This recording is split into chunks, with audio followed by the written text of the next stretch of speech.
I'm here with Kailey Sweeney. She had an amazing near-death experience. Welcome, Kailey. How are you? Thank you. I am very well. Thank you for having me, AJ. Can you tell us more or less what was going on when you had this experience? What happened to you? I have had a full life. Years ago, was in real estate as a broker, and then I went and worked as a priest in the Anglican Church, which is the Church of England. My congregation, my bishops, my parishioners loved me both for my preaching, my spiritual care, and for my giftedness. But I was living as a male priest. And as you can see, I am living life now as a woman and have been since 2018, since 2018. And it is my near death experience that really freed me from a life of overcompensating, of trying to be more than what I needed to be, a life that was very stressful and one that I just couldn't live anymore. I had always thought that people who were LGBT, like my conservative church had taught, are destined for damnation lest they be repentant and change their lives. That was, but I knew inside myself that since my early childhood, since as early as 5 years old, I knew that I wanted to be female. I knew that I felt like I was female inside. And I never thought that I should be a boy or a man, but yet I was. So that creates a great deal of internal turmoil. So that is what I had going on inside of me leading up to my near death experience. I had finally come up with a way that I could transition and live a new life. And that was by working as a hospital chaplain or some sort of a chaplain working in medical care where I could be more accepted as a Kailey instead of a Father Kevin.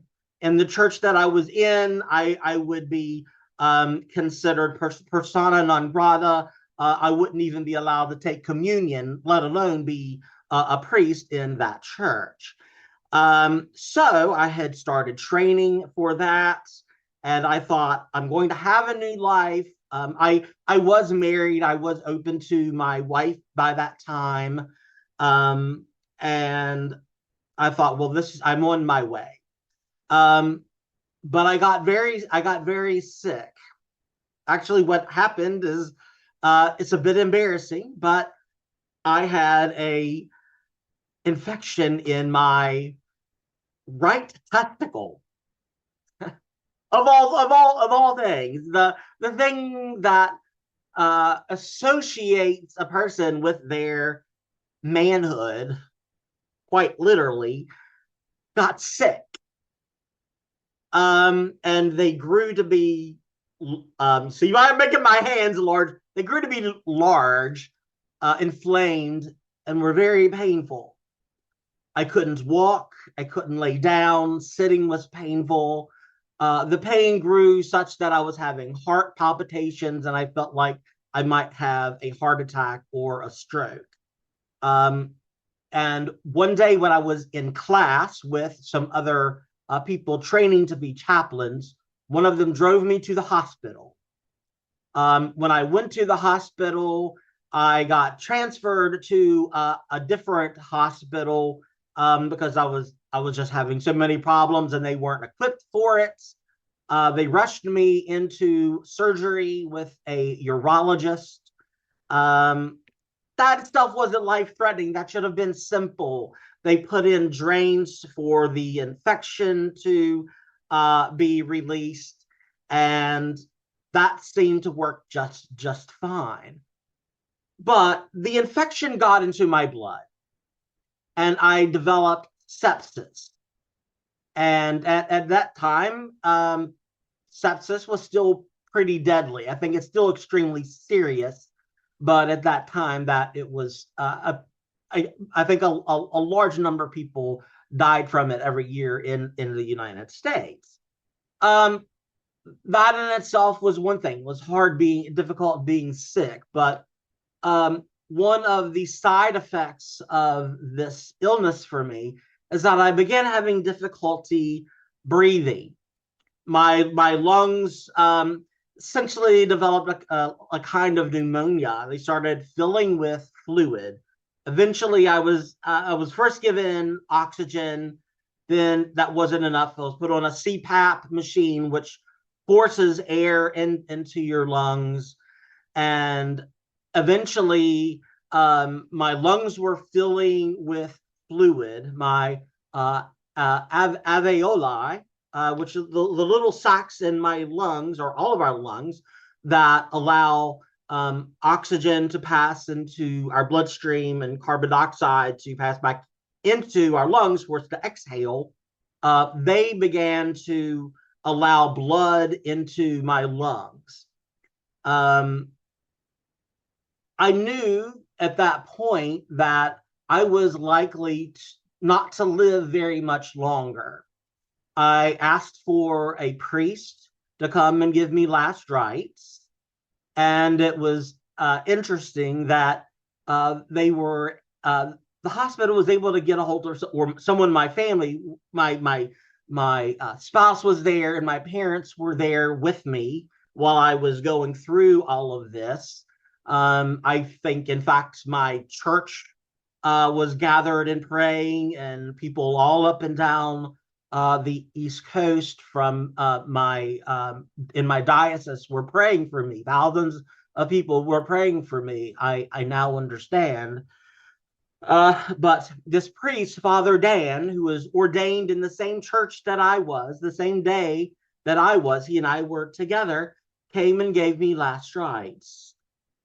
He heard my confession privately. My confession was that I had lived my entire life wanting to be a woman. I had cross-dressed. I had lied. I had been dishonest. No, I had lied to my parents, to my wife, to cover up the fact that I would cross-dress, and that I would try to find times that I could go away where I could spend a little bit of time as living as a woman. I would find a class that I could go to, for instance, where I would have to travel, and I'd stay in a hotel, and I would go to class as a woman, and interact with other people, because I wanted to know what that was like. And it seemed as if I was well received when I did that, so that helped build my confidence. But here I was, getting last rites, and my throat was all cut off. I could not receive the sacraments. I couldn't receive communion. So my family received communion, and basically I was touched with the wafer for the blood of Christ. I was given unction, anointed with holy oil, and I was granted absolution by Father Dan. Following my absolution, my heart, you would think I would feel free, that I would feel like my sin had been lifted from me. But what I felt was that if I did live, that I knew that I wouldn't change. I had been this way my entire life.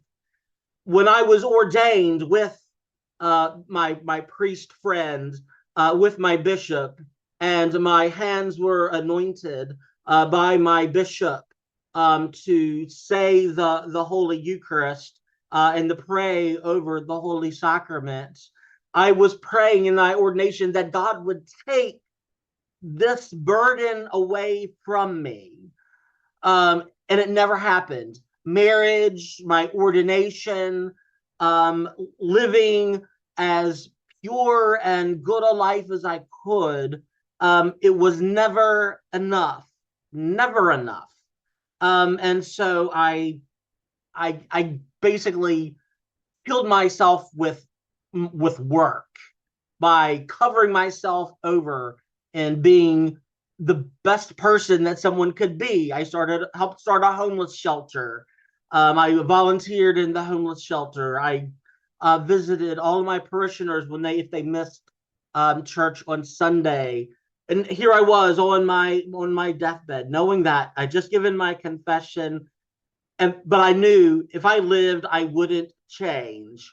And so my thoughts were, I did not confess my sin with a contrite heart, knowing that I would go forth sinning no more. And so my thought was, when I die, I will go to hell. And what occurred is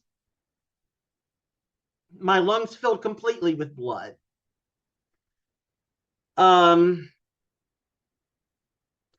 It's traumatic for me to say, but I drowned. I drowned in my own blood in my lungs, AJ. I had no oxygen going to my brain. My heart rate dropped. And the world went black to me. It was like my peripheral vision closed down on me. I've heard this in other near-death experiences before, where people's peripheral vision goes down to a pinpoint, and then eventually everything goes black. And it was the same for me. That was the same for me. I was in this void. In the void, I still had my mind. And what I thought was, this is it. I am dead, and I am going to hell. And I had resigned myself. I was trying to prepare mentally for what was coming.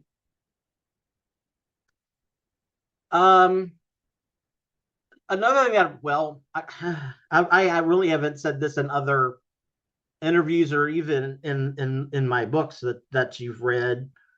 But the only thing I knew to do was to pray the Jesus prayer. Lord Jesus Christ, Son of God, have mercy on me. Lord, have mercy. Christ, have mercy.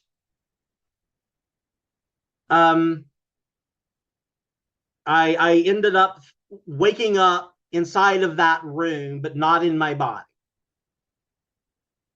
There were other beings that I thought were nurses, but I don't know what they were. And they pushed me out of the room on a separate bed. I left my old body behind. I was still back in that room, back behind me, and they were pushing me down a hallway. And as I went down this hallway, it was going pretty fast. We went past doors. There were men standing at those doors like they were standing guard. I don't know who they were to this day. I don't know what that was. Excuse me. But as I started going faster and faster down this tunnel until it all went black, and there was one light at the end of this tunnel with everything else surrounded by that was black. And I got pushed into that light. And when I went into that light, it was like I lifted off of the earth as if it was a rocket ship. I could look behind me, and behind me was this hospital. It was Centera Williamsburg General Hospital, a regional hospital.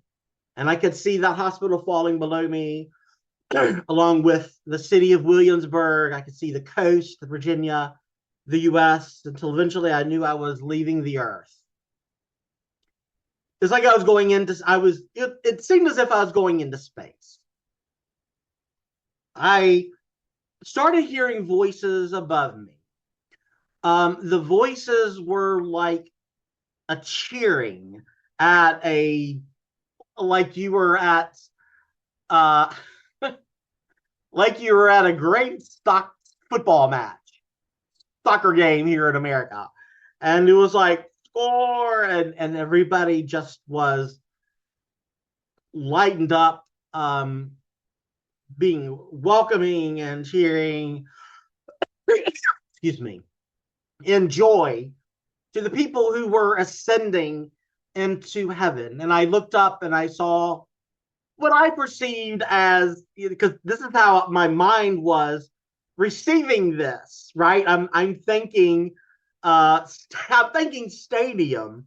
And so when I looked up, I think it's that the image that I saw probably was something that my mind couldn't imagine. But it was like a spiral that went up into the heavens with people at the edges of it, departed souls or beings on the other side, that went from earth up into the sky, and at the very top was just this brightest light, but it seemed infinitely far away. As I was going up, I could look down on the earth, and there were other souls coming up. There were souls that were going back down to earth. I could guess at what that was, but I can't say that I really know. I've had some people that have heard me talk and say, well, that's people that are being reincarnated and souls that are coming up to heaven. I don't really know. I know what I saw, but I can't offer interpretation. I wasn't given knowledge about that. What I did see is that I could see all of the earth at the same time. And I don't just mean the land masses of all of the earth. I mean, as a being who wasn't fixed to a certain space or possibly even time, and wasn't limited by just a mind in a body, I could perceive things going on all across the world, whether it be my own body in Williamsburg and my family, or looking across the ocean. One of the things that I saw was, this was 2017, and the war. There was a civil war in Syria, and I looked in Syria, and there was a building that had just got bombed, and it collapsed, and I could hear this.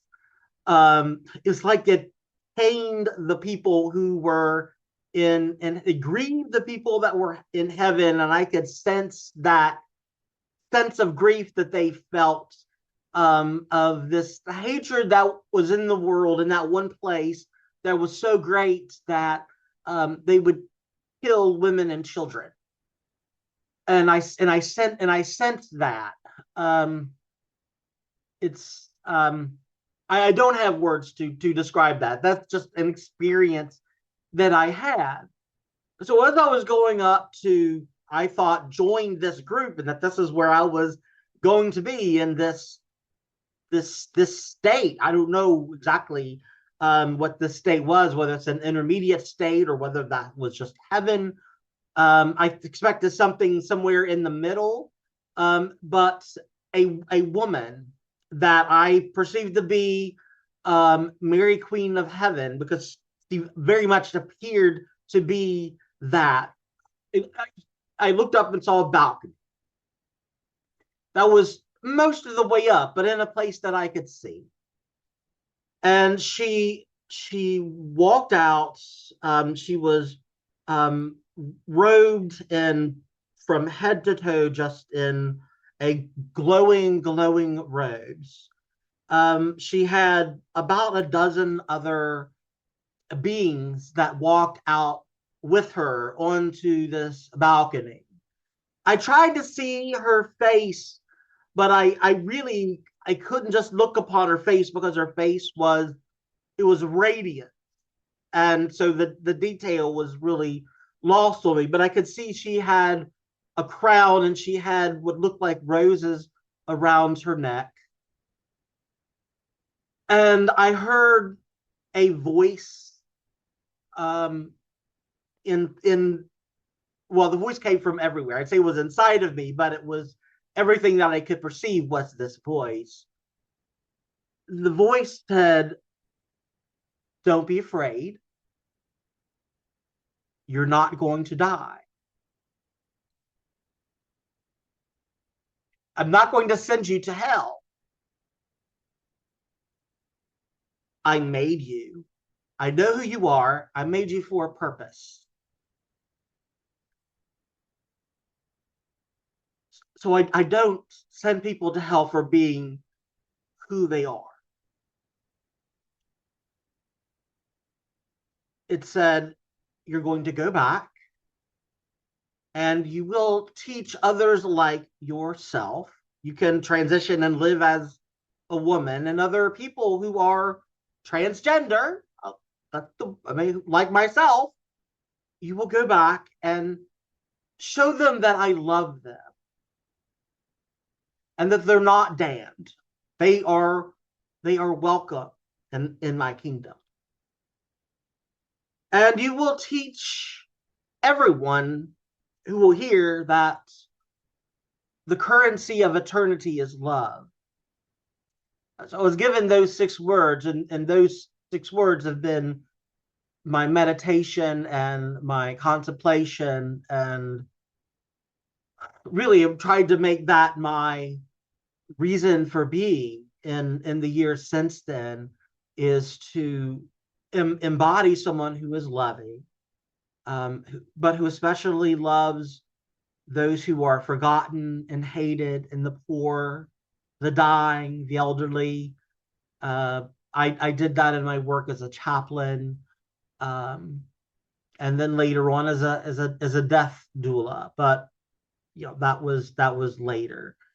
I did get more from her before I came back, and this broke pretty hard from where I was as a priest in a Christian church. And that was that the voice said, I don't care how you worship me, whether you be Christian or a Jew or Islamic or Buddhist, or that you don't even believe in a God. What matters to me is that you love one another. And when you love someone else, you are loving me. And so when I send you forth, the love that you will have for others is the love that I have for them, that they will experience through you. So my life, I've tried to be a journey of love, of loving others, and with just the little bit that I can do, the little bit of love that I can offer, that people will know that they are in fact loved by me, but they're loved by me because I was first loved by our Creator, by the holy other that's on the other side. That is still hard for me to pin down exactly what that is. And so I was sent back. And when I was sent back, I was on a ventilator. They in the hospital, they had to vacuum the blood out of my lungs first, and then they ventilated me. They started getting oxygen back into my body, were able to stabilize me, and I lived after going through this event where I didn't have oxygen to my brain, but they were able to save my body. But I was still in a medically induced coma for a week. And while I was there, I perceived myself to be in a white room with a mirror on one side.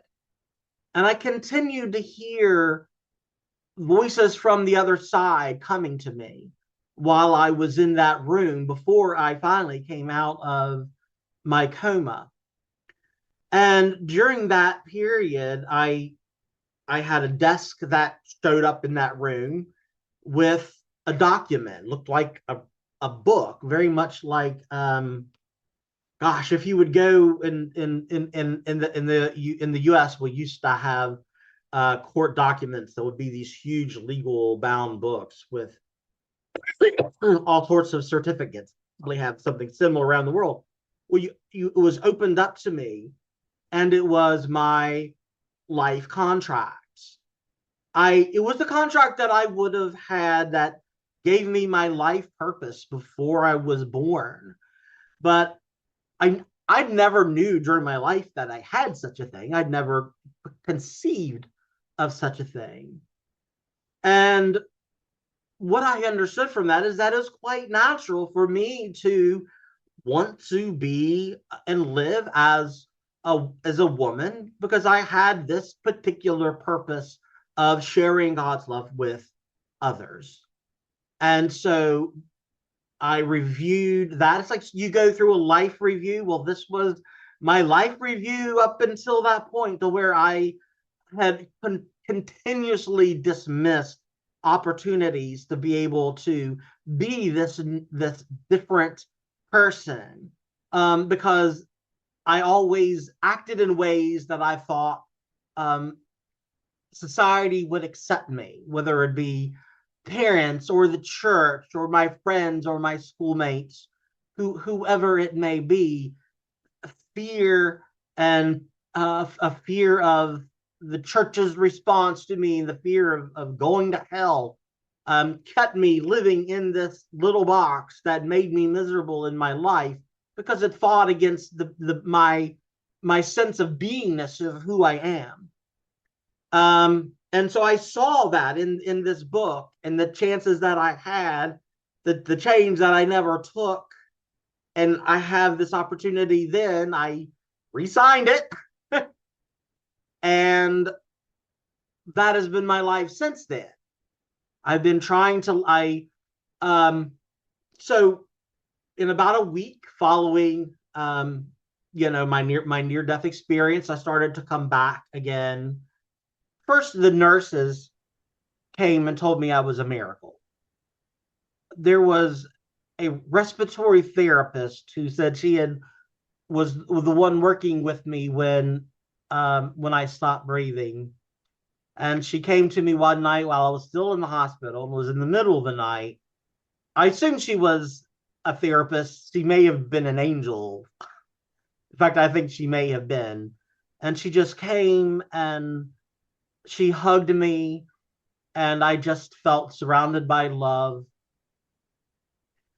And she prayed over me. I understood that I had thousands of people that had been praying for me to come back. I couldn't walk.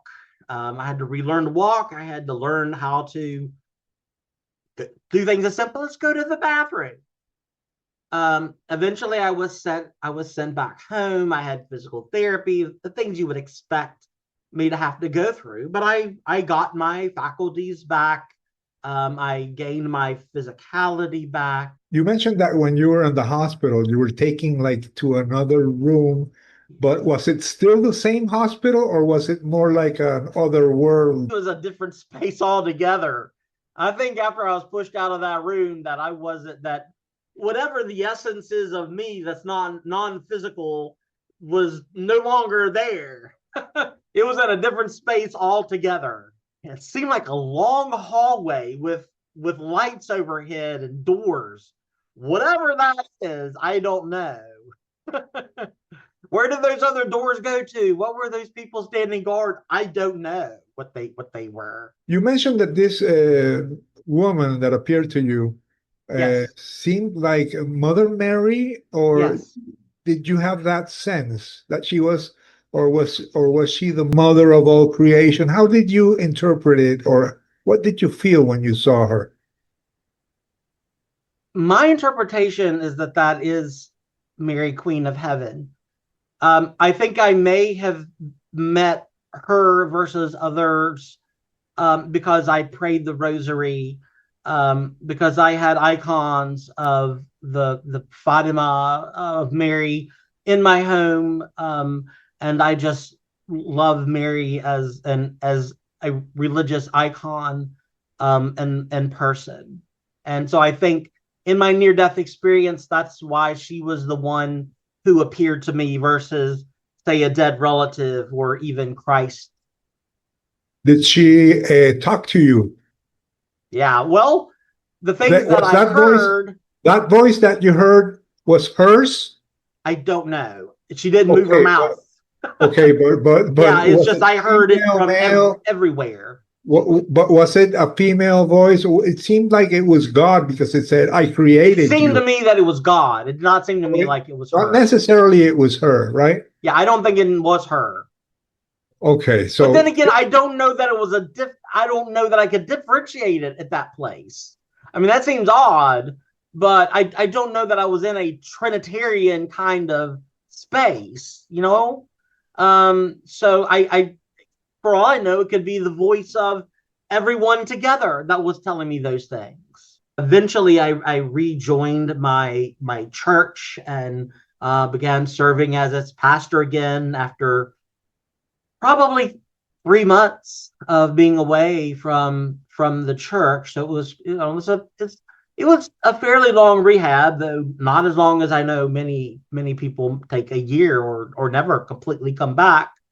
And so I was fortunate. so you continued being uh, Yes, a male priest for yes. how long? I tried working as a priest, and it was um, really difficult. I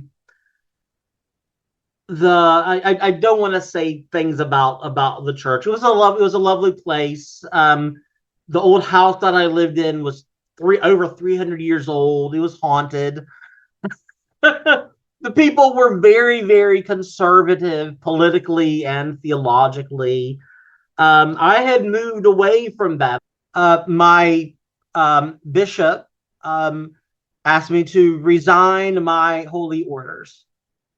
So basically, I my church made it such that I was no longer a priest that could serve that church. That was difficult. Um, Losing my marriage was difficult. Um, I was somewhat wealthy, and I'm quite not that anymore. um, I went back to seminary, and it was okay, but it wasn't completely what I wanted. I went and I worked in homeless services for a period of time because I helped start a homeless shelter when I was a priest. So I thought, well, I can do that now, um, and that didn't work out. So I started working as something's called a death doula, and that work is really providing presence to people who are dying and their families, advocating for the dying, and helping them have a more pleasant dying experience, usually working alongside hospice.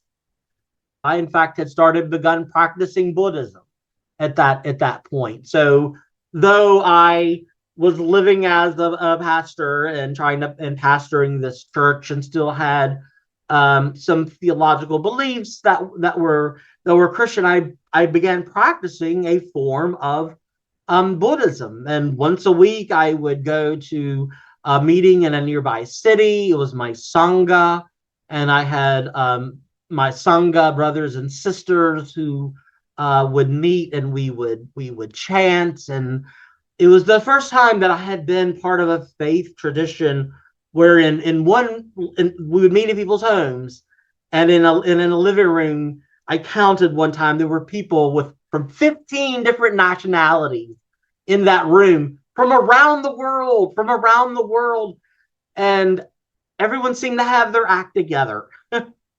Everyone loved one another. They weren't fighting. And I was coming from my church where there was infighting constantly. And I go to this group, and everyone just seemed at peace. And well, I wanted part of that peace. I think that's, if anything, that's what drew me to that. So So I learned about another faith tradition at that point. My near-death experience was in June. And by October, I received a call from the supervisor who was over the program that I was in for chaplaincy. And he asked me if I would be interested in starting their new program, and where I would study again to be a chaplain. And then after that, I could apply for a residency to work at a hospital for a year after I completed that. There was no guarantee that if I did that program that I would be accepted into the residency, but I had a place to start. Part of my application to being a chaplain was talking about my near-death experience and how I thought that experience of having been hospitalized, having the just the medical experience of my drowning and the fear that I felt, and then the recovery, the things that I experienced in that recovery, that would give me empathy to be able to help other people. And that my near-death experience, it showed me that the world is much greater and that God is much more loving and accepting of people than people are of themselves. And so my chaplain supervisor liked that very much, that I wouldn't be pinned down to having to work with just Christians, that working as an interfaith chaplain was something that would be quite natural to me. So yes, I did tell others that I think it cost me in the church, in my family. I don't know that it made any difference for them. When you came back, did you start sharing your story with the doctors and nurses or with your family? It immediately, yes. I told my mom and dad. I think my mom believes me. I don't know whether my other family members do or not. Did they know that you wanted to become a female? Or did you tell them that too? Did you include that I part? had even years before, and it was that was very hard for me, and very very hard for them. I'll just say that I went through a very difficult time with my immediate family, but and I think that they felt like they had lost a son. Not that they lost a son and gained a daughter, but they had lost a child. Like I was, for a while, I was dead to them, at least some of them. And when I came back to my church, when I would share about my experience, I mean, I had a couple come and tell me that they think that I had lost my salvation. That I was no longer a Christian, that I was no longer following Christ, because of my experience, and So that by telling about it, that I they thought I was lost. That was some of my experience. When I could finally set up on my own, I started making videos on Facebook. And in one of them, when I could finally set up by myself, I was able to set up in front of a window. I talked about my sense of unity with. I pointed my camera outside my window, and not far from my hospital room, there was a forest where I could see birds flying around, and just other life. And I said, my sense is that we are all one. And so I made this video about unity, of being at unity in one soul, with all other beings, with one source. That wasn't what I saw per se when I was having my near death experience. But as I've reflected on it over the years, I think that the people were going up and down, back and forth from Earth, and that we're all connected in some way. I perceive it as like a silver band that goes from the top of our string, from the top of our heads to some larger soul that is, I call it the oversoul. I don't know what else. I don't know what else to call it. That's a word that came to me following my near death experience, not during it, but afterwards. That we're all connected to this one source of life, this one soul, and that we're like waves on the surface of this globe. And for a period of time, as we're a wave, we perceive ourselves as being a separate being, yet still a part of that source. And eventually we crash back and we return to that source.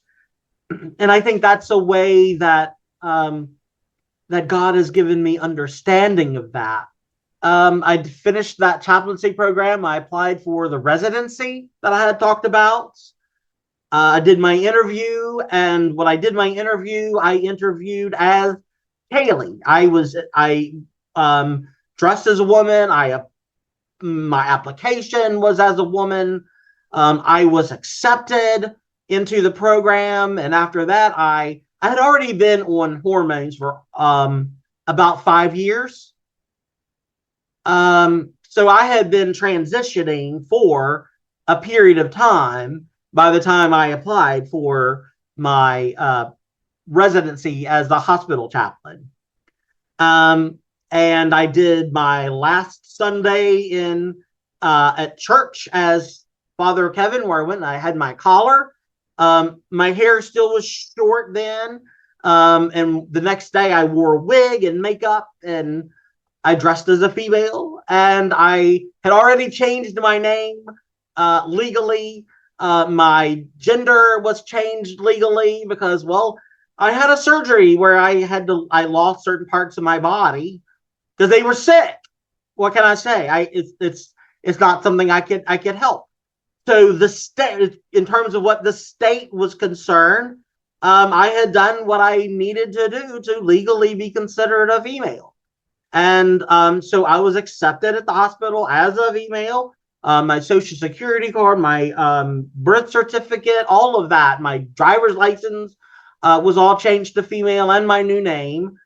And that was all within a very short period of time. My wife did not accept this change. I think that she had always hoped that I would change my mind and grow out of that. But really, my near-death experience showed me I am not damned, that I have a purpose in this life, and that I can live it and be myself.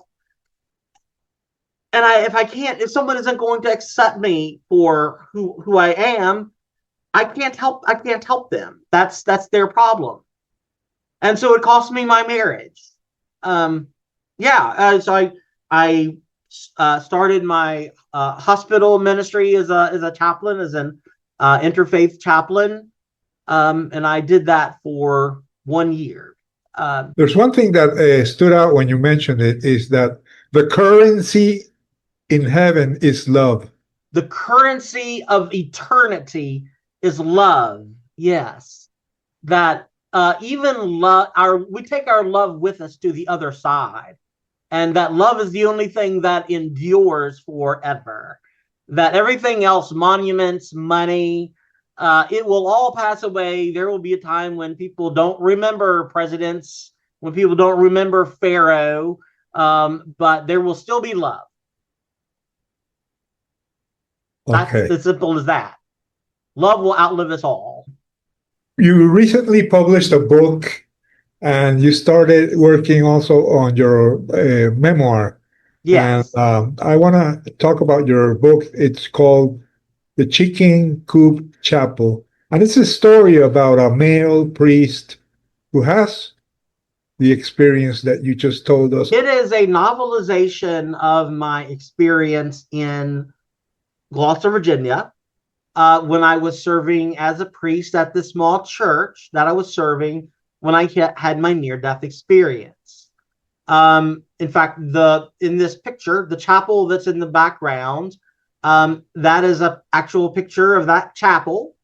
And there's a little sign over here that you may not be able to read, but it's the sign for that little chapel. Now, none of the people on the front of this cover go to that church. They're just made up for the cover.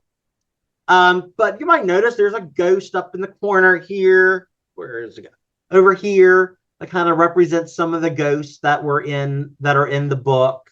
And I had chickens. We had 14 hens, and we would raise chickens and get their eggs, and we would sell their eggs, and we would keep some for ourselves and use them to help feed our family. The house was haunted, so I had some interesting experiences from that. And also I had some gift prior that this will be the only interview that I've ever said this, but I had healing gifts, and I just haven't been practicing them because really I've been afraid of what people would think. But I have laid hands on people and had them heal before. So that was part of my religious experience, was being an Anglican priest, knowing that I was especially gifted by the Holy Spirit on an Easter Sunday. When I was visiting a new church, I had someone who stopped breathing and their heart stopped during a service. They had a son-in-law who was a physician, a GP, and he shook his head and said, "She's gone." And I laid hands on her and prayed over her, and she came back to life during the service. This is the first time I've ever said this in this kind of a thing, but leading up to my NDE, that was part of my faith experience.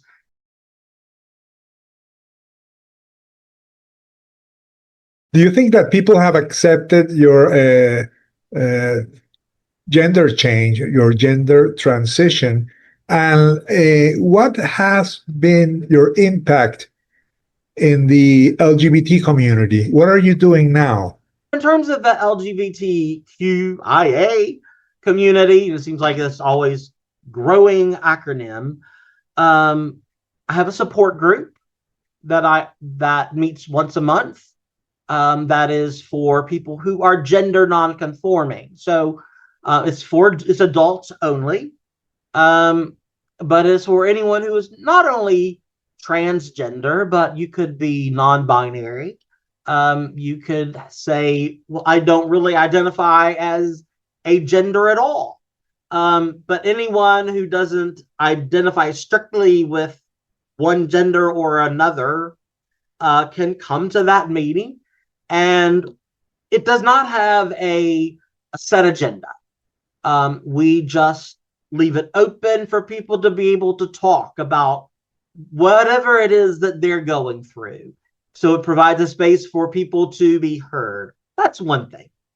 Another thing is I've started attending an Episcopal church and have for years. Now, I was not Episcopalian before. I was a member of a church that was a breakoff of the Episcopal church that still used its old liturgy, and it's very much an Anglican Catholic church. It's a lot closer to, say, an old Catholic with an English mass, where the priest can be married, but otherwise it's like old Catholic, very, very orthodox, very strict.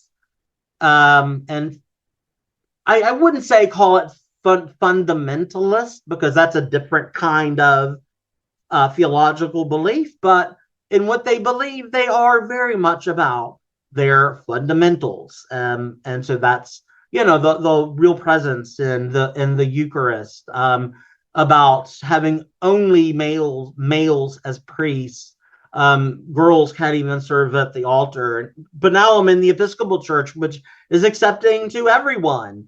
So I serve on the vestry of my church. I am not a minister in that church. However, I have started offering services on Saturday evenings, and it's called the Wayfarers Circle. This Wayfarers Circle is Saturday evenings at 5 o'clock, and people are welcome to come to the church and participate in the Wayfarers Circle, or they can come on the Facebook on my Kailey Sweeney page on Facebook, where I broadcast it live.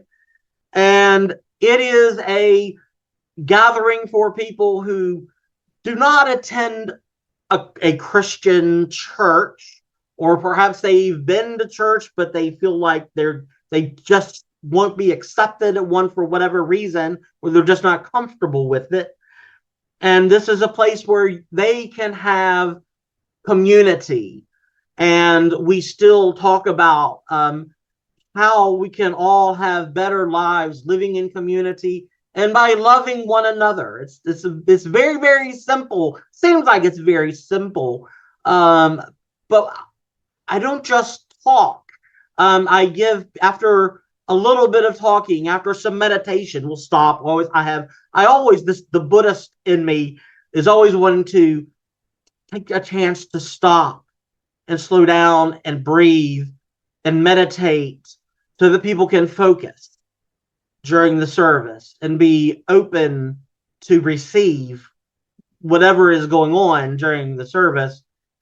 And then after I give what amounts to a Dharma talk, if you're Buddhist, is more like a Dharma talk than a sermon, we talk about it. How does this apply to your life? What do you think about what was said?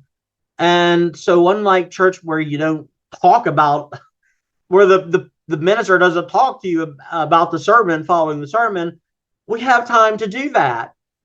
And we go home. It's only 45 minutes. So it's very short.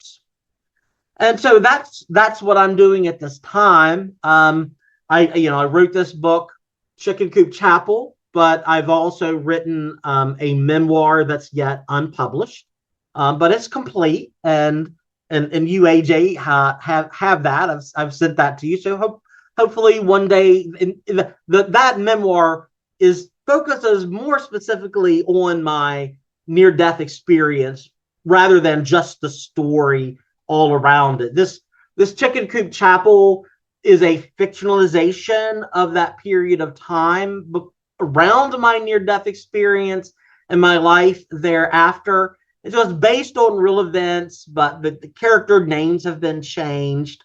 But the memoir is straight. This is what happened, and it's a much more focused than this book is.